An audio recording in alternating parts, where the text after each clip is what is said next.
Editors കോളത്തിലേക്ക് സ്വാഗതം. വാർത്തകളിൽ മാത്രമല്ല, അക്ഷരാർത്ഥത്തിൽ കേരളം ചുട്ടുപൊള്ളുകയാണ്. മനുഷ്യ ശരീരം നിർജ്ജലീകരണത്തിൻ്റെ അവസ്ഥയിലേക്കുള്ള യാത്രയിലാണ്. സൂര്യനിൽ നിന്ന് വർഷിക്കുന്നത് വെറും കിരണങ്ങൾ മാത്രമല്ല, അഗ്നി തന്നെയാണ് എന്ന് തോന്നിപ്പോകുന്ന ദിവസങ്ങളിലൂടെയാണ് നമ്മൾ കടന്നുപോയിക്കൊണ്ടിരിക്കുന്നത്. അതിനിടയിൽ ദുരന്ത നിവാരണ അതോറിറ്റിയുടെ വക ചില പ്രഖ്യാപനങ്ങൾ, മുന്നറിയിപ്പുകൾ. നിങ്ങളെല്ലാവരും 11 മണിക്ക് ശേഷം 3 മണിക്കുള്ളിൽ പുറത്തിറങ്ങരുത്. അതോടൊപ്പം നേരിട്ട് സൂര്യതാപം ഏൽക്കുന്ന രീതിയിൽ ഒരിക്കലും പുറം ലോകത്ത് സഞ്ചരിക്കരുത്. ധാരാളം വെള്ളം കുടിക്കണം. അല്ലെങ്കിൽ നമുക്കുണ്ടാകാൻ പോകുന്നത്, നമ്മുടെ ശരീരത്തിനുണ്ടാകാൻ പോകുന്നത് ജീവഹാനി തന്നെ ആയിരിക്കും എന്നുള്ള മുന്നറിയിപ്പുകൾ. എന്തായിരുന്നാലും നമുക്ക് ഒരു റിപ്പോർട്ടിലേക്ക് പോവാം.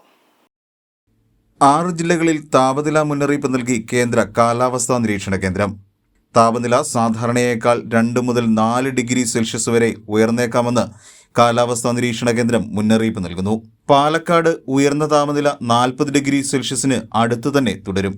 കൊല്ലം, തൃശൂർ ജില്ലകളിൽ ഉയർന്ന താപനില 38 ഡിഗ്രി സെൽഷ്യസിന് അടുത്ത് തന്നെയായിരിക്കും. കോഴിക്കോട്, ആലപ്പുഴ ജില്ലകളിലും സ്ഥിതി വ്യത്യസ്തമല്ല.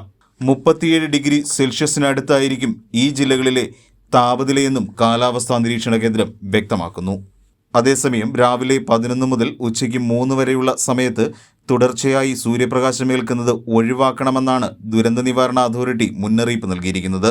ഒറ്റപ്പെട്ട ഇടങ്ങളിൽ മഴ പെയ്യാനും സാധ്യതയുണ്ട്. അതേസമയം കടുത്ത ചൂടിനിടെ തിരുവനന്തപുരം കിഴക്കേക്കോട്ട ബസ് സ്റ്റാൻഡിൽ തീപിടുത്തമുണ്ടായി. ബസ് സ്റ്റാൻഡിനോട് ചേർന്നുള്ള കടകളിലാണ് തീപിടുത്തമുണ്ടായത്. ചായക്കടയിൽ നിന്ന് പടർന്ന തീ 4ഓളം കടകളിലേക്ക് ആളി പടരുകയായിരുന്നു. ആളുകളെ ഒഴിപ്പിച്ച് സ്ഥിതിഗതികൾ നിയന്ത്രണത്തിലാക്കാൻ ഫയർഫോഴ്സ് സംഘത്തിന് കഴിഞ്ഞു. തീ പടരുന്നത് കണ്ടതോടെ കടയിലെ ജീവനക്കാർ ഇറങ്ങി ഓടിയതോടെ വലിയ ദുരന്തം വഴിമാറുകയായിരുന്നു. ചായക്കടയിലുണ്ടായിരുന്ന ഗ്യാസ് പൊട്ടിത്തെറിച്ചതാണ് അപകട കാരണമെന്ന് മന്ത്രി ആന്റണി രാജു അറിയിച്ചു. നാട്ടുകാരും KSRTC ജീവനക്കാരും പോലീസും ഫയർഫോഴ്സും ചുമട്ടുതൊഴിലാളികളും സംയുക്തമായി സജീവമായി ഇടപെട്ടതുകൊണ്ടാണ് തീ വേഗത്തിൽ അണയ്ക്കാൻ കഴിഞ്ഞതെന്നും മന്ത്രി പറഞ്ഞു. സംസ്ഥാനത്ത് താപനില വർദ്ധിക്കുന്നത് മൂലമുള്ള അപകടങ്ങൾ തുടർക്കഥയായി മാറിയിരിക്കുന്നു. News desk, Yoganathan news.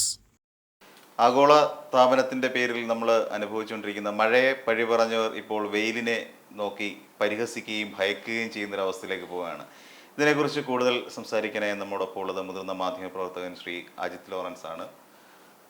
സ്വാഗതം സർ. ചിലപ്പോൾ നമുക്ക് ഞാൻ കുറച്ചു മുമ്പ് സൂചിപ്പിച്ച പോലെ നമ്മുടെ ശരീരം ഇങ്ങനെ ഉരുകി ഒലിച്ചുകൊണ്ടിരിക്കുകയാണ്. ഓരോ അണുകൊണ്ടും നമ്മൾ വെള്ളമാണ് നമ്മുടെ ശരീരത്തിൽ ഏറ്റവും കൂടുതലുള്ളതെന്ന് തോന്നിപ്പിക്കുന്ന രീതിയിൽ നമ്മുടെ ശരീരം ഇങ്ങനെ ഉരുകി ഒലിക്കുന്നു. സൂര്യൻ, നമ്മളേറെ ദൈവമായി കണ്ട് ആരാധിച്ചുകൊണ്ടിരുന്ന സൂര്യൻ്റെ രശ്മികൾക്ക് തീയുടെ ചൂടായി മാറിയിരിക്കുന്നു.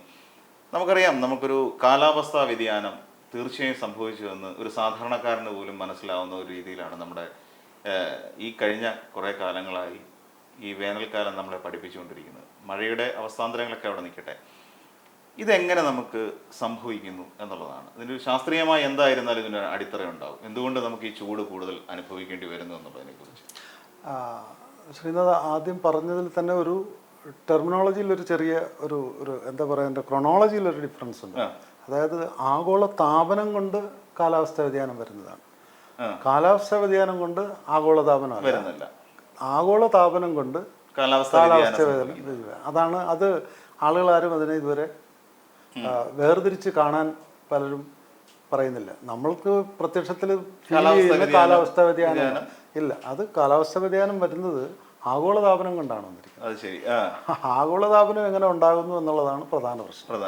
ആഗോളതാപനം എന്ന് പറയുന്നത്, ഇപ്പോൾ ഇന്ത്യക്ക് സ്വാതന്ത്ര്യം കിട്ടിയ സമയത്ത് നമുക്ക് ഏതാണ്ട് 68-70 കോടി ജനമേ ഉണ്ടായിരുന്നുള്ളൂ. ഇന്ന് 70 വർഷം കൊണ്ട് നമ്മൾ 152 കോടി ജനമായി. അപ്പോൾ ഈ പോപ്പുലേഷൻ ഇൻക്രീസ്, ജനസംഖ്യ വർധനവ് ആഗോളതാപനത്തിനൊരു കാരണമാണ്. ഒന്ന്. 2, ജനസംഖ്യ വർധനവ് എങ്ങനെ വരുന്നു, ഉണ്ടാകുമ്പോൾ എന്തുണ്ടാകുന്നു എന്ന് ചോദിച്ചു കഴിഞ്ഞാൽ ഹാബിറ്റാറ്റിന് വേണ്ടി നമ്മൾ വൃക്ഷലതാദികളെ മുറിച്ചു മാറ്റുന്നു. നമ്മൾ നാച്ചുറൽ ഹാബിറ്റാറ്റുകളെ എല്ലാം തന്നെ നമുക്ക് സൗകര്യത്തിന് വേണ്ടി മാറ്റുന്നു. ഇപ്പോൾ അതും മാറിയിട്ട് പരിഷ്കൃത സമൂഹം എന്ന് പറയുന്നത്, നമ്മൾ വികസനത്തിൻ്റെ പേര് പറഞ്ഞിട്ട് പരിഷ്കൃത സമൂഹത്തിന് വികസനത്തിന് റോഡ് വേണം, വലിയ വലിയ ഹൈ റൈസ്ഡ് ബിൽഡിങ് വേണം എന്നൊക്കെ പറഞ്ഞിട്ടാണ് ചെയ്യുന്നത്. ഇതെല്ലാവർക്കും, ഞാനും ശ്രീനാഥും ഉൾപ്പെടെ അറിഞ്ഞും അറിയാതെയും അത് എനിക്ക് മാത്രമായിട്ട് റെസിസ്റ്റ് ചെയ്യാനും പറ്റാത്ത ഒരു സാഹചര്യമാണ്. അപ്പോൾ നമുക്ക് ലാക്ക് ഓഫ് പോളിസിയാണ്. സർക്കാരുകൾ, സംസ്ഥാനം എന്നല്ല ഒരു രാജ്യത്തിൻ്റെ സർക്കാരുകൾ എടുക്കേണ്ട ഇതിന് വേണ്ട ഒരു നയം സ്വീകരിക്കുന്നില്ല എന്നുള്ളതാണ്. എന്നാൽ നമുക്ക് മാതൃകകളില്ലാഞ്ഞിട്ടില്ല, നമുക്കിതിന് മാതൃകകളുണ്ട്. ഇങ്ങനെ ആഗോളതാപനം വരും. Concrete structure, basically concrete structure 99 വർഷം ഓക്സിജൻ ബ്രീത്ത് ചെയ്യുകയും ഹീറ്റ് എമിറ്റ് ചെയ്യുകയും ചെയ്യുന്നു എന്ന് പറഞ്ഞാൽ ആരെങ്കിലും ഏതെങ്കിലും കൺസ്ട്രക്ഷൻ ഒരു ശാസ്ത്രജ്ഞൻ പറഞ്ഞിട്ടുണ്ടോ? ഇല്ല, അവരത് പറയില്ല. അവരുടെ തൊഴിലാണ്. പക്ഷെ അവർ മാനുഷികമായിട്ടുള്ള കാര്യങ്ങൾ മറച്ചു വെച്ചിട്ടാണ് അത് ചെയ്യുന്നത്. എല്ലാ സ്ട്രക്ചർ, ഏത് എഞ്ചിനീയറോട് ചോദിച്ചു നോക്കും, concrete structure use of cement കുറയ്ക്കുക. സിമെൻറ്റിൻ്റെ ഉപയോഗം കുറച്ചില്ലെങ്കിൽ ഈ ചൂടെന്ന് പറയുന്നത് കൂടിക്കൊണ്ടിരിക്കും. ഇനി സൗരോർജ്ജം എന്ന് പറയുന്നത്, സൂര്യനിൽ എന്ത് സംഭവിക്കുന്നു ഈ ചൂട് കൂടാനെന്ന് പറയുന്നത്, സൗരോർജ്ജം ഉണ്ടായിക്കൊണ്ടിരിക്കുകയാണ്. സൂര്യനിൽ സൗരോർജ്ജം ഉണ്ടായിക്കൊണ്ടിരിക്കുകയാണ്, ഹീലിയം ബേൺ ചെയ്തുകൊണ്ടേയിരിക്കുകയാണ്. അപ്പോൾ പിന്നെ അതിനകത്ത് നമുക്ക് അതിൻ്റെ നാച്ചുറൽ പ്രോസസ്സ് നടന്നുകൊണ്ടിരിക്കുകയാണ്. അപ്പോഴാണ് നമ്മളിവിടെ ഇങ്ങനെ സിമെൻറ്റ് ഉപയോഗിച്ച് കൺസ്ട്രക്ട് ചെയ്ത് പോകുന്നു. മരങ്ങൾ, വൃക്ഷലതാദികൾ കംപ്ലീറ്റ് വെട്ടി നശിപ്പിക്കുന്നു. പുല്ല് വെക്കുന്നില്ല, കംപ്ലീറ്റ് കോൺക്രീറ്റ് ഇടുകയാണ്. വീട്ടിൻ്റെ മുറ്റമല്ല, എല്ലാവരും കോൺക്രീറ്റ്. എന്നാൽ അല്പം പുല്ല് നാച്ചുറലായിട്ട് വളരുന്ന, സ്വതവേ വളരുന്ന കുറേ പുല്ലോ ചവർ വളരട്ടെ എന്ന് പറഞ്ഞ് ചിന്തിച്ച് വിട്ടു നോക്കും.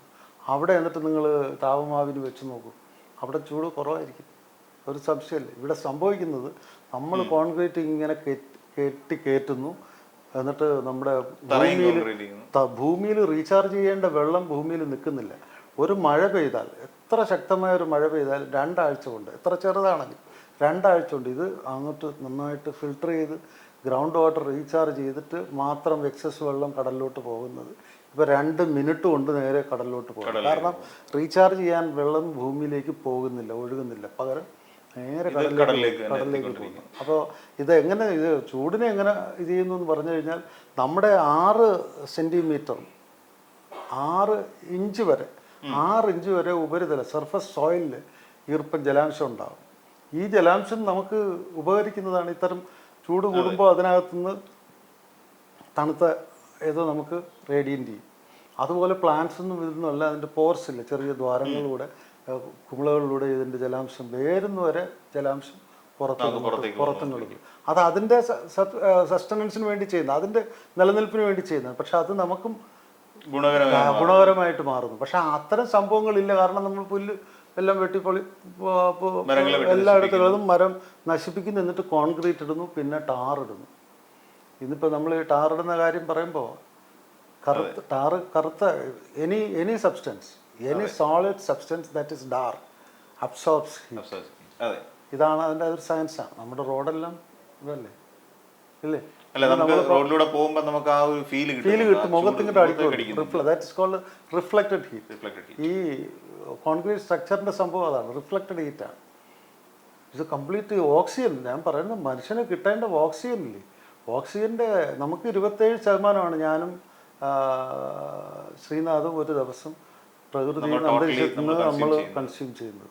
പക്ഷെ 99% കോൺക്രീറ്റ് സ്ട്രക്ചർ എടുത്തോണ്ടിരിക്കുന്നു. എന്നിട്ട് അവൻ ഹീറ്റ് എമിറ്റ് ചെയ്യുകയും ചെയ്യുന്നു.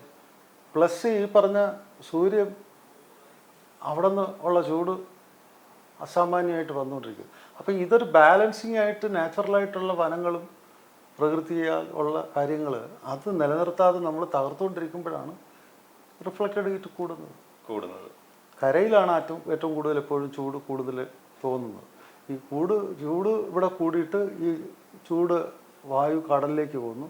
കടലിൽ ബാഷ്പീകരണം ഉണ്ടായിട്ട് അത് ചൂട് കൂടിയ ജലകണങ്ങൾ ഇങ്ങോട്ട് വരുമ്പോഴേക്കും നമുക്ക് ഹ്യൂമിഡിറ്റി കൂടും.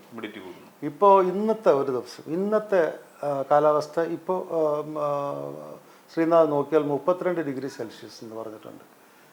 പക്ഷേ 41 ഡിഗ്രി സെൽഷ്യസ് ഹീറ്റ് നമുക്ക് ഹ്യൂമിഡിറ്റി ഫീൽ ചെയ്യുന്നുണ്ട്. ഞാൻ പറയുന്നു ഇത് ഇന്നത്തെ കാര്യമാണ്. മെനഞ്ഞാന്ന് ഞാനിത് പറയുമ്പോൾ 51 ഡിഗ്രിയാണ് നമുക്ക്, 41 അല്ല 51 ഡിഗ്രിയാണ് നമുക്ക് കൂട്ടി, മനസ്സിലാകുന്നു. അപ്പോൾ അതിൻ്റെ വേരിയേഷൻ ഒന്ന് മനസ്സിലാക്കണം. ഇത് മാത്രമല്ല, ഈ ഓരോ കോൺക്രീറ്റ് സ്ട്രക്ചറുകൾക്കിടയിൽ ഊഷ്മ താപ ദ്വീപുകൾ ഉണ്ടായിക്കൊണ്ടിരിക്കുകയാണ്. ഇത് സ്ട്രക്ചറുകൾ ഉയരം കൂടുന്നതുകൊണ്ട് ഈ അന്തരീക്ഷ ഊഷ്മാവ് മേളോട്ട് പോകുന്നില്ല, ഇത് ഇവിടെ നിൽക്കുന്നു. അതുകൊണ്ടാണ് നമ്മളെല്ലാവരും ഇങ്ങനെ സ്വെറ്റ് ചെയ്തുകൊണ്ടിരിക്കുന്നത്, വേർത്തുകൊണ്ടിരിക്കുന്നത്. ഇപ്പം ആരും മൂത്രം ഒഴിക്കുന്നത് കുറവാണ്. അതെ, മനസ്സിലായില്ല. കാരണം ഈ താപദ്വീപുകൾ ഇങ്ങനെ ഓരോ ബിൽഡിങ്ങുകൾക്കിടയിൽ ഇങ്ങനെ ഇതെന്തുകൊണ്ടാന്ന് ചോദിച്ചു കഴിഞ്ഞാൽ നമുക്കൊക്കെ വൃത്തിയുള്ള വീട് വേണ്ടേ, അതിന് ഇതല്ലേ മാർഗം? അങ്ങനെയല്ല, നമുക്കൊരു പോളിസി വേണം. പോളിസി എങ്ങനെ?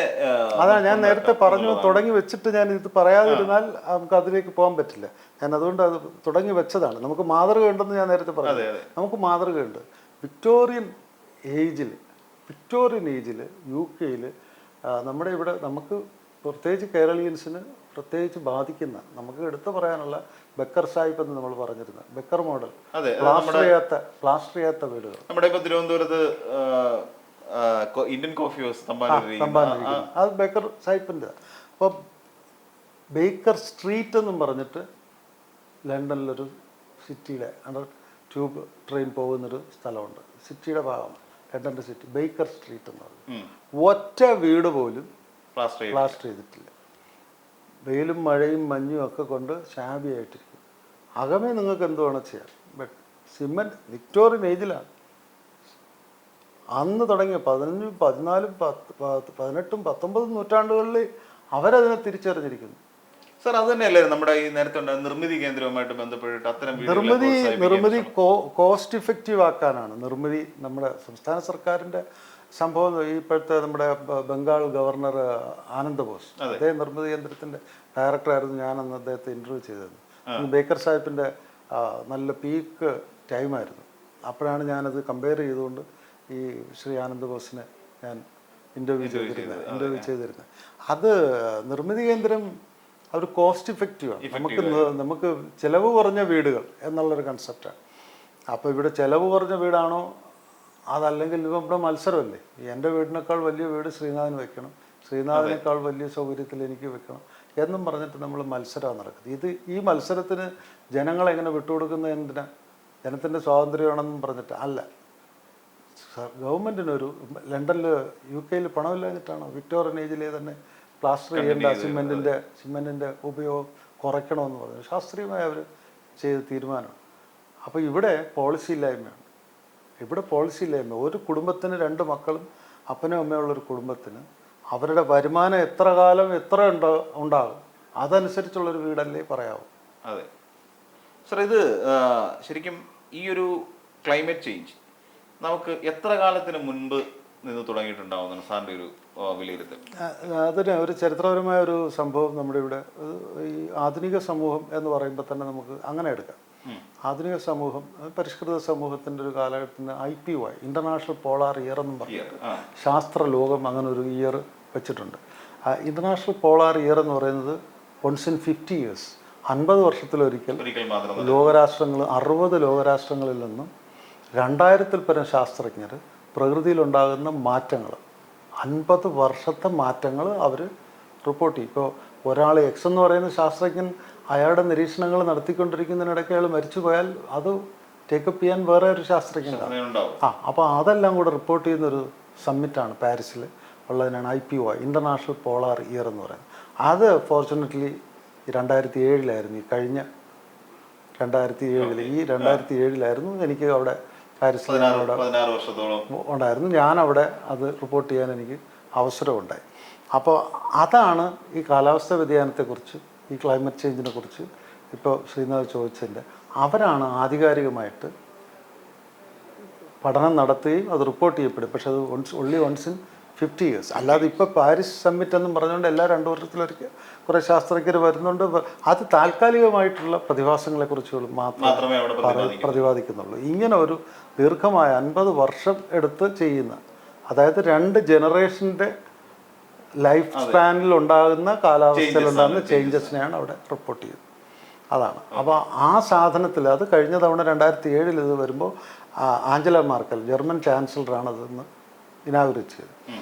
അവരെന്ന് ഇനാഗുറേറ്റ് ചെയ്യുമ്പോൾ ഫോർ എൻറ്റയർ യൂറോപ്യൻ യൂണിയൻ അവർ പറഞ്ഞത് 2030 ഞാൻ, അതായത് അവർ ജർമ്മൻ ചാൻസലർ എന്നുള്ള നിലയ്ക്ക് ഞാൻ പറയുന്നു, ഒരു വലിയ രാജ്യമാണ്, ഞാൻ പറയുന്നു, അവർ പറയുന്നു യൂറോപ്യൻ യൂണിയൻ 2030 ഇൻഡസ്ട്രിയൽ എമിഷൻ 20% കുറയ്ക്കും. ആഗോള ഇൻഡസ്ട്രിയൽ എമിഷൻ ഓട്ടോമൊബൈൽ, അതാണ് ഓട്ടോമൊബൈൽ ഇൻഡസ്ട്രിയൽ എമിഷനാണ് ഏറ്റവും കൂടുതൽ വരുന്നത്. ഓട്ടോമൊബൈൽ ആന്ത്രോപ്പോജനിക് പൊല്യൂഷനാണ്, അത് ഇൻഡസ്ട്രിയൽ എമിഷനാണ്. ആ ഇൻഡസ്ട്രിയുടെ ഭാഗമാണ് ഈ കോൺക്രീറ്റ് സ്ട്രക്ചർ.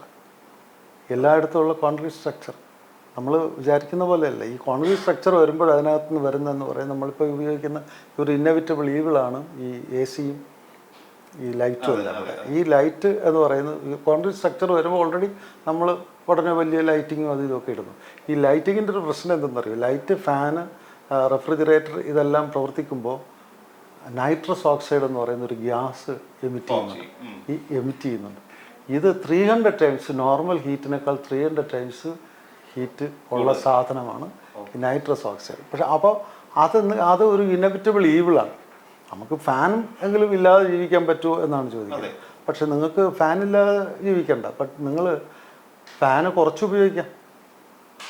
വീട്ടിൽ നിങ്ങൾ വീടുകളിൽ ഇപ്പം വൈദ്യുതി ഉപയോഗം വളരെയധികം കൂടുതലാണ് റിപ്പോർട്ട് വരുന്നു. അപ്പൊ ഇത് കൂടുതലും എനിക്ക് തോന്നുന്നു എ സി വെക്കുന്നത്. അതാണ് ഞാൻ പറഞ്ഞത്, റെഫ്രിജറേറ്റർ, എ സി. അപ്പോൾ എനിക്ക് തണുപ്പ് കിട്ടിയാൽ മതി എന്ന് പറയുമ്പോൾ എൻ്റെ വീടിൻ്റെ പരിസരത്തുള്ള വീടുകളിൽ എത്ര പേർക്ക് ചൂട് സഹിക്കാൻ പറ്റാതെ വരുന്നു എന്നുള്ളതാണ്.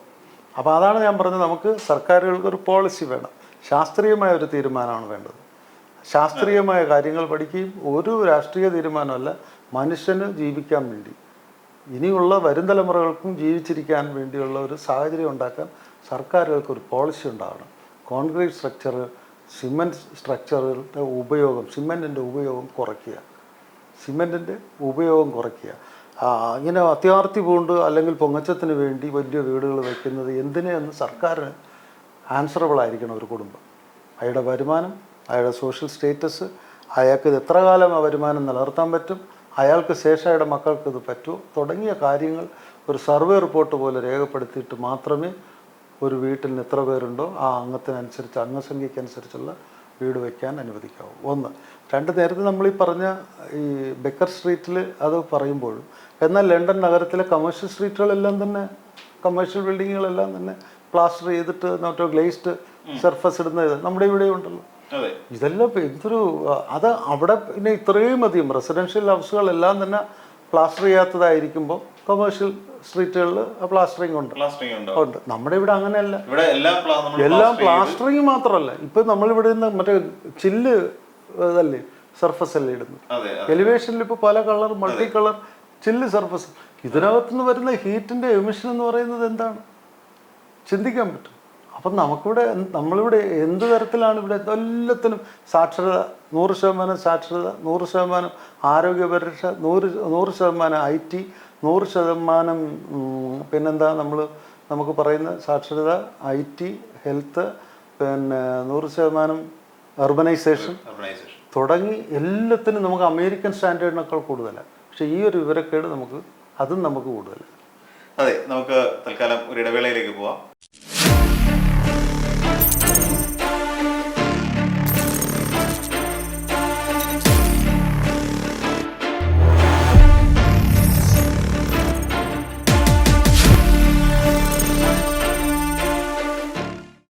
എഡിറ്റേഴ്സ് കോളത്തിലേക്ക് ഒരിക്കൽ കൂടി സ്വാഗതം സർ. അപ്പോൾ നമുക്ക് നമ്മുടെ കൺസ്ട്രക്ഷനാണ് നമ്മുടെ പ്രധാനമായിട്ടും തകർത്തുകൊണ്ടിരിക്കുന്ന, അല്ലെങ്കിൽ ചൂടിനെ കൂടുതൽ ഇൻക്രീസ് ചെയ്യാനുള്ള കാരണമായി സർ ചൂണ്ടിക്കാട്ടിയത്.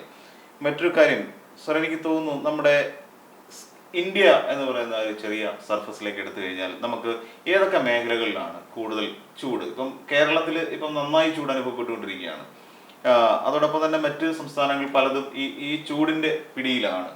എന്തുകൊണ്ടാണ് ഇത്തരത്തിൽ കേരളം പോലെ അല്ലെങ്കിൽ തമിഴ്നാട് പോലെ അങ്ങനെയൊക്കെയുള്ള സംസ്ഥാനങ്ങളിലേക്ക് ഈ ചൂട് കോൺസെൻട്രേറ്റ് ചെയ്യുന്നുള്ള പ്രധാന കാരണം? നേരത്തെ പറഞ്ഞതിൻ്റെ കണ്ടിന്യൂഷനായിട്ട് ഒരു കാര്യം കൂടെ പറയും. കൺസ്ട്രക്ഷൻ്റെ ഇതിൽ നമ്മൾ നേരത്തെ ഒരു സൂചന നൽകിയുള്ളൂ, ഈ ബ്ലാക്ക് സർഫസുകൾ ഹീറ്റ് അബ്സോർബ് ചെയ്യുന്നു. അബുദാബിയിലും ദുബായിലും പോയിട്ടുണ്ടോ? പോയിട്ടില്ല. ഞാൻ പോയിട്ടുണ്ട്. ഞാൻ പോയത് പറയാനല്ല ഉദ്ദേശിക്കുന്നത്. ഈ ഡാർക്ക് സർഫസ്, റോഡിൻ്റെ ഡാർക്ക് സർഫസ് ഇങ്ങനെ ഹീറ്റിനെ അബ്സോർബ് ചെയ്യും എന്നുള്ളത് കൊണ്ട് അവരവിടെ ചെയ്തിരിക്കുന്നത്, നിങ്ങൾ ഷാർജയിൽ നിന്ന് ദുബായിൽ കയറുന്നു, ദുബായിൽ നിന്ന് അബുദാബിയിൽ കയറുന്നു, ഈ 3 സ്റ്റേജ് കഴിയുമ്പോൾ തുടങ്ങുന്നു റോഡിൻ്റെ കളർ മാറുകയാണ്. കറുത്ത റോഡ് മാറി പച്ചയാകുന്നു, മഞ്ഞയാകുന്നു, ചുവപ്പാകുന്നു, ഇങ്ങനെ മാറ്റിയിട്ടാണ്. ഞാനൊരു സട്ടിൽ എക്സാമ്പിൾ, ആളുകൾക്ക് കേൾക്കുന്നവർക്ക് അത് രസകരമായിരിക്കും, കൗതുകം തോന്നുന്നത്. ഇതാണ് കാരണം.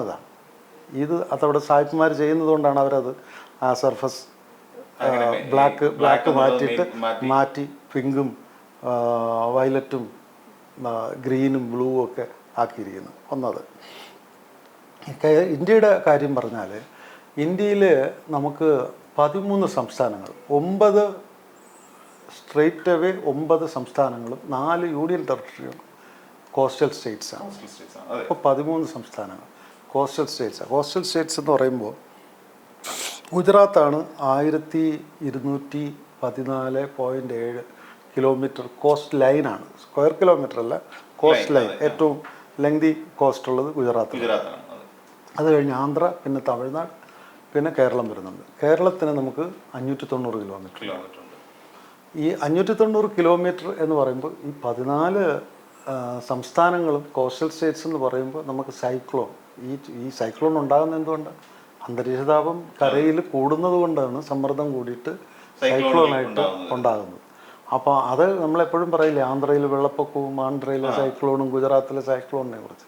ഇപ്പം നമുക്കിവിടെ നമുക്കിപ്പോൾ അത് ആയിക്കഴിഞ്ഞു. നമ്മുടെ ഇവിടെ എനിക്ക് പലപ്പോഴും തോന്നിയിട്ടുള്ള ഒരു സംശയം അതായിരുന്നു സർ. കാര്യം നമുക്ക് പലപ്പോഴും ഈ നേരത്തെ ഉണ്ടായിട്ടുള്ള ഒരു പ്രതിഭാസം അല്ലായിരുന്നു നമ്മുടെ ഈ സൈക്ലോണുകൾ രൂപം കൊള്ളുക എന്ന് പറഞ്ഞാൽ. പലപ്പോഴും തമിഴ്നാട് തീരത്ത് ഉണ്ടാവുന്നു, ആന്ധ്രയുടെ തീരത്ത്, ഗുജറാത്ത് തീരത്ത്, ഇതൊക്കെ മാത്രമേ നമ്മൾ കേട്ടിട്ടുള്ളൂ. പക്ഷെ കേരള തീരത്തും ഇപ്പോൾ അറബിക്കടലിന്റെ ഭാഗങ്ങളിൽ പലയിടങ്ങളിലും ഈ സൈക്ലോണുകൾ രൂപം കൊള്ളുന്നതിനെ കുറിച്ച് എനിക്ക് നേരത്തെ സംശയം തോന്നിയിട്ടുണ്ടായിരുന്നു. അത് ഞാൻ അന്ന് നമ്മൾ ഇതിന്റെ ഈ ഡിസ്കഷന്റെ ആരംഭത്തിൽ ഞാൻ പറഞ്ഞു ജനസംഖ്യ വർധനവ് വന്നപ്പോഴേക്കും ആളുകളുടെ കോൺസെൻട്രേഷൻ ഈ കൺസ്ട്രക്ഷനിലും അതിലും ഇതിലും താമസിക്കാൻ ഹാബിറ്റാറ്റ് വേണം, പ്ലസ് മാറുന്നു. പ്ലസ് നമ്മൾ അന്തരീക്ഷം ഈ കോസ്റ്റൽ ഏരിയയിലുള്ള ഫ്രീ ഫ്ലോ ഓഫ് വാട്ടറിൻ്റെ ആ ഒരു ഏരിയയിലേക്ക് ഹാബിറ്റാറ്റ് മാറുന്നു. ജനസംഖ്യ വർദ്ധിക്കുമ്പോൾ ആളുകൾ താമസിക്കും, സ്വാഭാവികമായിട്ടും ഇല്ലാതെയാണ്. ഇത് തന്നെയാണ് ചൂട് കൂടാൻ, അന്തരീക്ഷ താപം വർദ്ധിക്കാനുള്ള പ്രധാന കാരണം. അതിങ്ങനെ നിൽക്കുമ്പോഴേക്കും അത് ഈ പറഞ്ഞ ക്ലൗഡ് ബേസ്റ്റായിട്ട് വരികയും സൈക്ലോണായിട്ട് വരികയും പല രീതിയിൽ അന്തരീക്ഷം ശുഭിതമാകുകയാണ്. നമ്മൾ മനുഷ്യൻ്റെ ഇതല്ല. മാത്രവുമല്ല, ഇപ്പോൾ അൺഇൻഹാബിറ്റബിൾ എർത്ത് എന്നും പറഞ്ഞ് വില്യം വാലസിൻ്റെ ഒരു പുസ്തകം കഴിഞ്ഞ വർഷം ഇറങ്ങിയിട്ടുണ്ട്. ഈ നമ്മുടെ ഈ കോവിഡിൻ്റെ കാലത്ത് ആരംഭത്തിൽ ഇറങ്ങിയതാണ്. വില്യം വാലസ് എന്നും പറഞ്ഞിട്ട് ഇന്റർനാഷണലി ബെസ്റ്റ് സെല്ലറാണ്. 5 സ്റ്റാർ റേറ്റിംഗിൽ ആമസോൺ വഴി വിൽക്കുന്ന ഏറ്റവും നല്ല ബുക്കാണ് അൺഇൻഹാബിറ്റബിൾ എർത്ത്. ഇതാണ് ഈ ഹീറ്റ് ഐലൻഡ്സിനെ കുറിച്ചാണ് അത് മൊത്തത്തിൽ പറയുന്നത്. അപ്പോൾ ഈ ഹീറ്റ് ഐലൻഡ് എന്നിട്ട് അതിനകത്ത് പറയുന്നൊരു കാര്യം, ഈ സുനാമി 2004 ഡിസംബർ 26 സുനാമി വരെ നമ്മൾ പറഞ്ഞിരുന്ന നാച്ചുറൽ ഡിസാസ്റ്റർ എന്നാണ്. ഇല്ല, ഇപ്പം ഞാൻ ഉൾപ്പെടെ ഇത് ഇത്തരത്തിൽ പഠനങ്ങൾ നടത്തിയപ്പോൾ മാറ്റി, ഇതെല്ലാം മാൻമെയ്ഡ് ഡിസാസ്റ്ററാണ്. There is nothing called natural disaster. All the disasters that take place are due to man's intervention. മനുഷ്യൻ്റെ ഭൂമിയിലേക്ക്, പ്രകൃതിയിലേക്കുള്ള കടന്നുകയറ്റം കൊണ്ടുണ്ടാകുന്ന ദുരന്തങ്ങളാണ് ഇതെല്ലാം തന്നെ. അപ്പോൾ 590 കിലോമീറ്ററിൻ്റെ കാര്യം ഞാൻ പറയുമ്പോൾ നമുക്ക് 4 ജില്ലകൾ, പാലക്കാട്, കോട്ടയം, പത്തനംതിട്ട, ഇടുക്കി, ഈ 4 ജില്ല ഒഴിച്ച് മറ്റെല്ലായിടത്തും ഈ കടലുണ്ട്. പാലക്കാട് ജില്ലയിലാണല്ലോ സാർ ഏറ്റവും കൂടുതൽ. അത് അവിടെ നിന്ന് വരുന്നതാണ്, തമിഴ്നാട്ടിൽ നിന്ന് വരുന്ന. അത് അവിടെ ഒരു ഇതുണ്ട്, സ്ട്രെയിറ്റ് ഉണ്ട്, ഒരു എന്താ പറയുക, എയർ പാസേജ് ഉണ്ട്. അതിനകത്താണ്, അവിടെ നിന്നാണ് പാലക്കാടും തൃശ്ശൂർ ജില്ലയും കൂടുതൽ അഫക്റ്റ് ചെയ്യും. പിന്നെ ഇപ്പോൾ തിരുവനന്തപുരത്ത്, എനിക്ക് അറിയുന്ന തിരുവനന്തപുരത്തുള്ള നമ്മുടെ ഇവിടെ താമസിക്കുന്ന, അല്ലെങ്കിൽ പുറത്തുനിന്നാണെങ്കിലും തിരുവനന്തപുരം ജില്ലയുടെ പുറത്തുനിന്ന് ഇവിടെ വന്ന് താമസിച്ചിട്ട് അവർ തിരുവനന്തപുരം ജില്ല വിട്ട് കൊല്ലത്തോ എറണാകുളത്തോ കോഴിക്കോടോ ഒക്കെ പോയിട്ട് തിരിച്ച് ഇവിടെ വരുമ്പോൾ പറയും ഏറ്റവും കൂടുതൽ ജീവിക്കാൻ ചൂട് കുറഞ്ഞ ജില്ല തിരുവനന്തപുരം. അതെന്താ കാര്യം? തിരുവനന്തപുരം ജില്ലയിൽ റവന്യൂ ഭൂമി കൂടുതലാണ്, മറ്റെല്ലാം സ്വകാര്യ വ്യക്തികളുടെ. റവന്യൂ ഭൂമിയിലായതുകൊണ്ട് കൺസ്ട്രക്ഷൻ കുറവാണ്. കൺസ്ട്രക്ഷൻ കുറവാണ്. ശ്രീനാഥിന്റെ കയ്യിൽ 50 സെന്റ് സ്ഥലം ഉണ്ടെങ്കിൽ ഉടനെ തന്നെ ഒരു ബിൽഡറെ ഏൽപ്പിക്കുന്നു, അയാൾ 16 നില കെട്ടുന്നു. അതേസമയം ഇവിടെ സർക്കാരിന്റെ, നമ്മുടെ സെക്രട്ടേറിയറ്റിന്റെ അനക്സുകൾ പോലും 5 നില 7 നില കൂടുതൽ വരില്ല. മനസ്സിലായി?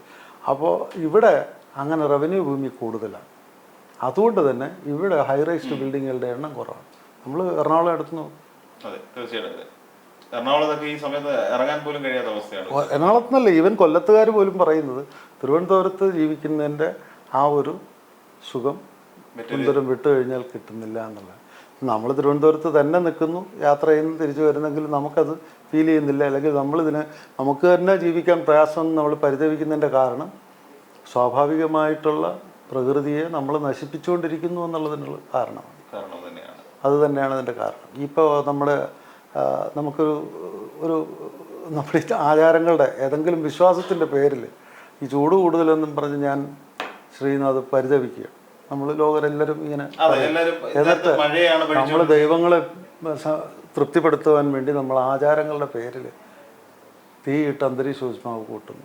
ഇത് ഒരു മതത്തെയും ഒരു വിശ്വാസത്തെയും ഇത് ചെയ്യാനില്ല. ശാസ്ത്രീയമായി ജനങ്ങൾക്ക് ജീവിക്കാൻ വിശ്വാസം വേണമെന്നുള്ള രീതിയിൽ കൈകാര്യം ചെയ്താൽ ഈ പറഞ്ഞ നമ്മളായിട്ട് കൂടി മനുഷ്യനായിട്ട് കൂടി വീണ്ടും തീയിട്ട് കാർബൺ മോണോക്സൈഡ് എമിഷൻ കൂട്ടുക എന്നുള്ളത് ഒഴിവാക്കുക. യുക്തിപരമായി ചെയ്യുക. നമുക്കത് അത് എന്താണ് ഞാൻ പറഞ്ഞതെന്നുള്ളത് വ്യംഗ്യമായി മനസ്സിലായില്ല. നമുക്ക് ശബരിമലയുണ്ടല്ലോ, അരവണ ഇൻഡസ്ട്രിയലൈസ് ചെയ്ത് നമുക്ക് എത്ര ലക്ഷം കോടി പേര് വന്നാലും കൊടുക്കാമല്ലോ. അത് തന്നെ നമുക്ക് ഈ സ്വീറ്റ് ഉണ്ടാക്കുന്ന പരിപാടിയില്ലേ, തെരുവിലിരുന്ന്, അത് നമുക്ക് ഇൻഡസ്ട്രിയലൈസ് ചെയ്താൽ അതിൽ ജനം കോൺട്രിബ്യൂട്ട് ചെയ്താൽ മതി. ഭക്തർ വന്നിട്ട്, സ്ത്രീകൾ വന്നിട്ട് അവരുടെ വീട്ടിലെ ഇത്രയും പേരുടെ പേരിലുള്ള അരിയും ശർക്കരയും പഴവും സാധനവും ഒക്കെ കൊടുക്കുക. എല്ലാം കൊടുക്കുക. അല്ല ഞാൻ മതത്തിൻ്റെ കാര്യം, അതുകൊണ്ടാണ് ഞാൻ ആ വാക്കുകൾ തന്നെ ഉപയോഗിക്കാത്തത്. പക്ഷെ നമുക്ക് മാതൃകയുണ്ടല്ലോ. പുരുഷന്മാർ പോകുന്ന ശബരിമലയിൽ നമുക്ക് അരവണ ഞാനൊക്കെ കഴിക്കാറില്ല. അതവിടെ ഇൻഡസ്ട്രിയലൈസ് ചെയ്ത് തരികയില്ലേ. നമുക്ക് അതുപോലെ ഇവിടെ നമുക്ക് ഈ സാധനം കിട്ടിയാൽ പോരെ, സ്വീറ്റ് ഉണ്ടാക്കിയാൽ പോരെ, ഇത് കോൺട്രിബ്യൂട്ട് ചെയ്താൽ പോരെ.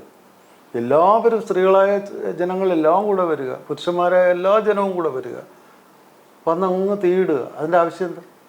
ആ കോൺട്രിബ്യൂട്ട് ചെയ്താൽ പോരെ. നിങ്ങൾ ചെയ്യുമ്പോൾ ഞാൻ വരുന്നു എന്ന് രജിസ്റ്റർ ചെയ്താൽ മതിയല്ലോ. ഇപ്പം നമുക്ക് ഇപ്പം അഡ്വാൻസ് സിറ്റുവേഷനിലാണ് നമ്മൾ പറയുന്നത്. ഇപ്പോൾ എല്ലാം ഓൺലൈനിൽ ചെയ്യാവുന്നതല്ലേ.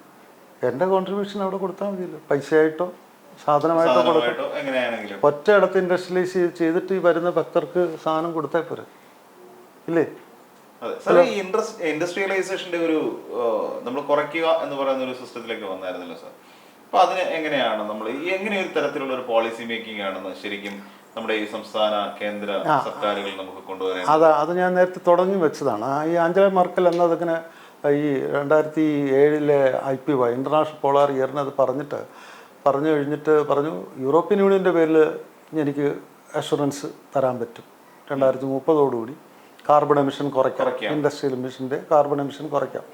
പക്ഷേ 100% ഇൻഡസ്ട്രിയലൈസ് ചെയ്ത് US ആര് കൺട്രോൾ ചെയ്യും എന്നുള്ളത്. അപ്പോഴേ അവർക്കും വളരെ സമ്മർദ്ദത്തിലായിട്ട് അവരും പറഞ്ഞു ഞങ്ങളും പരമാവധി സഹകരിക്കാം. ഈ ഒരു നല്ല മനുഷ്യൻ്റെ ജീവിതത്തിൻ്റെ നിലനിൽപ്പിന് വേണ്ടി പ്രകൃതി വേണം, പ്രകൃതിയുടെ നിലനിൽപ്പിന് മനുഷ്യനും വേണം, രണ്ടും അങ്ങോട്ടും ഇങ്ങോട്ടും മ്യൂച്വലി വേണമെന്നുള്ളതുകൊണ്ട് ഞങ്ങൾ സഹകരിക്കാം. അപ്പോൾ ബഡ്ജറ്റിൽ ഒരു ഫണ്ട് അലോക്കേഷൻ, ബഡ്ജറ്റിൽ തന്നെ ഈ ഗ്ലോബൽ വാർമിങ്ങിൻ്റെ മിറ്റിഗേഷന് വേണ്ടി, അതിനാണ് ഇപ്പോൾ എല്ലാം നമ്മളിപ്പോൾ ഇതിലോട്ട് പോകുന്നില്ലേ, ബാറ്ററി ചാർജ് ചെയ്യുന്ന സാധനം. അതിപ്പോൾ നെതർലൻഡ്സിൽ എല്ലാ വാഹനങ്ങളും മിക്കവാറും ഏറ്റവും കൂടുതൽ ഇതായിക്കഴിഞ്ഞു, ബാറ്ററി ചാർജ് CNG വാഹനങ്ങളായി കഴിഞ്ഞു. അപ്പോൾ അത്തരത്തിലുള്ള അത് ബഡ്ജറ്റ് അലോക്കേഷനിൽ വരണം. നമ്മുടെ ഇവിടെ ഇപ്പോഴും അത് പറയുന്നില്ല. നമ്മുടെ രാജ്യം ഇപ്പോൾ ലോക സമ്പന്ന രാജ്യങ്ങളുടെ ഇതിൽ 5-ാമതാണോ 4-ാമതാണോ 1-ാമതാണോ എന്നുള്ളത് മത്സരിച്ച് പറയുന്നു എന്നുള്ളതല്ലാതെ ആ പുരോഗതിക്കനുസരിച്ച് ലോകരാഷ്ട്രങ്ങളിലൊപ്പം നിൽക്കാൻ നമ്മൾ എന്ത് ചെയ്യുന്നു, പ്രകൃതിയെ നിലനിർത്താൻ എന്ത് ചെയ്യുന്നു? പ്രകൃതി നിന്നില്ലെങ്കിൽ മനുഷ്യന് ജീവിക്കാൻ പറ്റില്ല.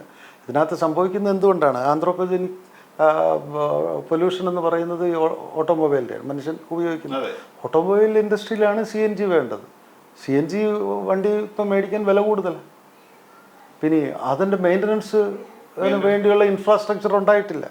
നമുക്കിതൊക്കെ പറയാവുന്നേ ഉള്ളൂ. നമ്മളും എല്ലാവരുടെയും ഒപ്പം നമ്മളും വലിയ പൊങ്ങച്ചം പറയും. നമ്മൾ ഇന്ത്യക്കാർ അതിൻ്റെ ഒരു ആൾക്കാരാണ്. എല്ലാവർക്കും എല്ലാം കൂട്ടി പറയും.